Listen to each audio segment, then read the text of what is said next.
हाँ जी दोस्तों, नमस्कार। स्टडी हंगर्स पर आपका बहुत बहुत स्वागत है। और आज के इस वीडियो में हम आपसे डिस्कस कर रहे हैं पीवी की जो पिछले वर्षों में पूछे गए प्रश्नों की जो श्रृंखला थी, उसी क्रम में ये 7वां वीडियो है। चलिए तो स्टार्ट करते हैं। सबसे पहला क्वेश्चन है, थॉर्नडाइक के सिद्धांत के 3 प्राथमिक नियम कौन से हैं? तो यहाँ से आपको ये तो पता चलता है कि थॉर्नडाइक के जो प्राथमिक नियम हैं उनकी संख्या है 3। प्राथमिक नियमों को मुख्य नियम भी कहा जाता है, यानी कि इंग्लिश में यदि हम बात करें तो मेजर लॉ भी हम इसे कह देते हैं। और यहाँ पर बात हुई है प्राइमरी लॉ, ठीक है। और यदि इसके बाद कही जाए गॉड नियम, तो गॉड नियम है 5, जिन्हें सबऑर्डिनेट लॉ के नाम से भी जाना जाता है। तो चलिए देख लेते हैं थॉर्नडाइक के सिद्धांत के 3 प्राथमिक नियम कौन कौन से हैं। ऑप्शन दिए हैं, तत्परता का नियम, अभ्यास का नियम, प्रभाव का नियम, तीव्रता का नियम, सादृश्य का नियम, आत्मसातकरण का नियम, कार्य का नियम, अनुभव का नियम, परिणाम का नियम, प्रयोग का नियम, अभ्यास का नियम, अनुप्रयोग का नियम।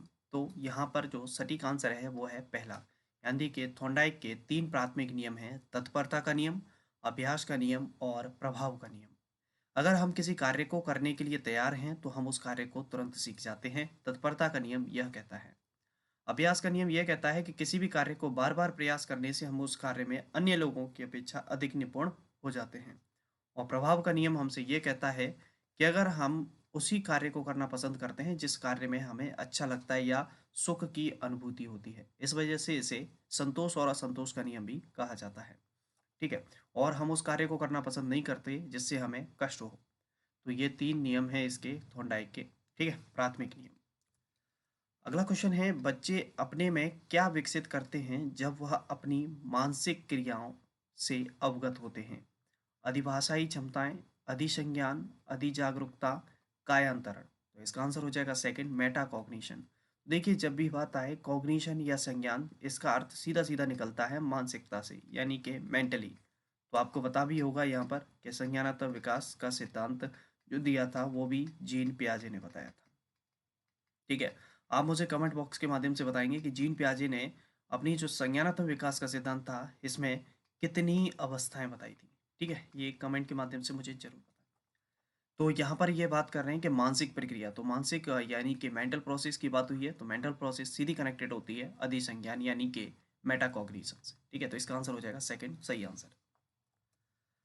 अगला क्वेश्चन है कि एक बच्चा कौन सा संज्ञानात्मक सिद्धांत प्राप्त कर लेता है जब वह इसे समझने में सक्षम होता है कि 2 सेंटीमीटर वाले एक गेंद में मिट्टी की मात्रा समान रहती है, चाहे गेंद को चपटा किया जाए या उसे छड़ी के रूप में ढाला जाए। ऑप्शन है संरक्षण, आयतन, परिकल्पना, अनुत्क्रमणीयता। तो यहाँ पर अगर हम बात करें तो सबसे पहला ऑप्शन संरक्षण हमारा आंसर हो जाएगा। तो बात करें संरक्षण के केस में, तो संरक्षण में क्या होता है कि बच्चे के अंदर यह मानसिकता विकसित हो जाती है कि किसी भी वस्तु के रूप में, रंग में हम बाकायदा परिवर्तन कर सकते हैं, लेकिन वह मूल रूप में वही रहता है, ठीक है।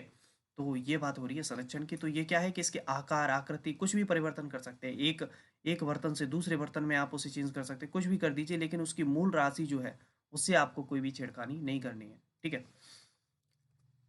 अगला क्वेश्चन है, जिन घरों में माता पिता और बच्चों का संबंध अच्छा होता है वो बच्चे होते हैं दूसरों के प्रति असहिष्णु, आवेगी, कमजोर बौद्धिक नियंत्रण प्राप्त, सामाजिक भागीदारी में सफल। तो स्वाभाविक बात है, फोर्थ इसका करेक्ट आंसर हो जाएगा। जिन बच्चों का माता पिता और बच्चों के साथ क्या होता है, जिन घरों में आपस में अच्छा कांटेक्ट होता है, तो वो जो बच्चे होते हैं वह सामाजिक भागीदारी में सफल पाए जाते हैं। अगला है, अब्राहम मैस्लो का जो आवश्यकता का सिद्धांत दिया था इन्होंने, मैस्लो के 5 अवस्था मॉडल एक के आकार में है। देखिए, इसको एक तरीके से ऐसे पूछ लिया, किस आकार में है? पिरामिड, वर्ग, आयतन और वृत्त। तो ये जो है यह पिरामिड के आकार में है। किस आकार में है? पिरामिड के आकार में। देखिए, आप यहाँ पर खुद देख पाएंगे। तो देखिए यहाँ पर ये पिरामिड है, और इसकी जो 5 अवस्थाएं दी थी मैस्लो ने, उसके बारे में भी आपको बता देता हूँ। दैहिक मांग के बारे में बताया था, सुरक्षा मांग, आत्मीयता मांग, सम्मान मांग और आत्म सिद्धि मांग, ठीक है। तो याद रखें, मास्लो का 5 अवस्था मॉडल किसके आकार में है? तो पिरामिड के आकार में है। चलिए अगला क्वेश्चन है, अंकित परीक्षा में चोरी करता है और अपने अंतिम आकलन में असफल हो जाता है। एक बच्चा है अंकित, जो कि क्या कर रहा है, परीक्षा में चोरी करता है, यानी कि अपने दोस्त से टीप टीप के देख रहा है, और जो फाइनल असेसमेंट होते हैं उसमें क्या हो जाता है, ये फेल हो गए। इसके लिए उसके इस कारण को जिम्मेदार ठहराया जा सकता है। माता पिता के सहभागिता का अभाव, तो माता पिता का तो कोई रोल ही नहीं है भैया, बच्चा खुद ही टीप रहा था। मंद पठन की अवधारणा, ना, मंद पठन भी नहीं है। आत्मसम्मान की कमी, दूसरों पर निर्भरता, हाँ, दूसरों पर निर्भरता, क्योंकि दूसरों से क्या है, देख देख के पास हो रहे थे राजा बाबू, लेकिन लास्ट के जो फाइनल असेसमेंट थे उसमें क्या हो गए, फेल हो गए। तो आंसर क्या हो जाएगा, फोर्थ हो जाएगा। का अनुभव कर सकने से पहले संज्ञानात्मक क्षमताओं को विकसित करना शुरू कर देना चाहिए। तो बच्चों में, यानी कि वो कह रहे हैं कि बच्चों में खाली स्थान का अनुभव कर सकने से पहले संज्ञानात्मक क्षमताओं को विकसित करना शुरू कर देना चाहिए।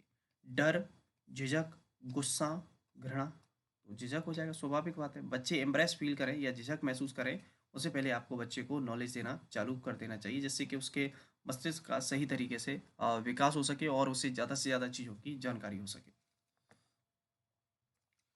अगला है, विकास की अवस्थाओं का सही क्रम ज्ञात कीजिए। ऑप्शन दिए हुए हैं। पहला ऑप्शन है शैशवावस्था, बाल्यावस्था, किशोरावस्था और प्रौढ़ावस्था। अन्य ऑप्शन पर मैं इसलिए नहीं जा रहा क्योंकि फर्स्ट करेक्ट करेक्ट है ना। तो याद रखें, इसका क्या हो जाएगा, शैशवावस्था, बाल्यावस्था, किशोरावस्था और प्रौढ़ावस्था। तो हमें ये पहले में ही मिल गया है, तो इस वजह से हमने इसको यहीं पर टिक कर दिया है। बिल्कुल सही है, फर्स्ट इसका आंसर। ठीक है।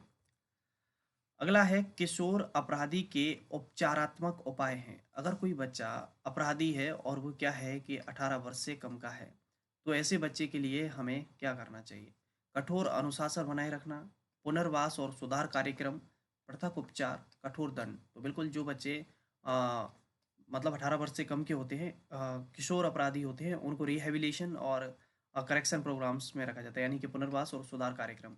उन्हें सुधरने के अवसर दिए जाते हैं कि ये जो गलती तुम ना समझ थे, तो तुमने जो गलती की है उसको सुधारें और आगे से ऐसा व्यवहार ना करें। तो जो सुधार गृह होते हैं उनमें रखा जाता है इन बच्चों को। अगला है, सामान्य छात्रों के साथ साथ वंचित समूह के छात्रों को दी जाने वाली शिक्षा का प्रकार निम्न कहलाता है। यानी कि जो सामान्य बच्चे हैं उनके साथ साथ आप कैसे बच्चों को शिक्षा अवेलेबल करा रहे हैं, वंचित समूह के। तो जिस कक्षा में सामान्य बच्चे और वंचित बच्चे एक साथ शिक्षा ग्रहण करें, वह शिक्षा कौन सी कहलाती है, समावेशी शिक्षा। तो बिल्कुल समावेशी शिक्षा हमारा पहला ऑप्शन ही है, हमें यह मिल गया, इंक्लूसिव एजुकेशन। तो इसका आंसर हो जाएगा फर्स्ट। अगला क्वेश्चन है, तर्क में एसोसिएशन एक समस्या से शुरू होता है और एक के साथ समाप्त होता है। स्वाभाविक बात है, अगर कोई चीज समस्या शुरू हो रही है तो समस्या का अंतिम लास्ट पड़ाव क्या होता है, समाधान होता है। तो ढूंढ लीजिए, ऑप्शन में कहीं दिख रहा है क्या, जी हाँ, सॉल्यूशन। थर्ड इसका करेक्ट आंसर हो जाएगा। अगला है, विद्यालय में मार्गदर्शन प्राप्त करने के लिए किसी व्यक्ति का मुख्य ध्यान, यानी कि अगर कोई व्यक्ति को मुख्य ध्यान यानी कि सेंट्रल फोकस किस पर होना चाहिए अगर वह मार्गदर्शन प्राप्त करना चाहता है। दोस्त पर, माता पिता पर, पड़ोसियों पर, स्वयं पर। अरे स्वाभाविक बताइए भैया, किसको करना है मार्गदर्शन प्राप्त, आपको करना है, तो आपका ध्यान किस पर होना चाहिए, खुद पर होना चाहिए। अगला है, कौन मानता था कि शिक्षकों द्वारा छात्रों को शोध और रचना में प्रवीण करने के लिए उनकी प्राकृतिक प्रवृत्ति उभारना चाहिए। जीन पियाजे, जीन लावे, जॉन फेरेल, जॉन डिवी। तो ऐसा मानना था जॉन डिवी का।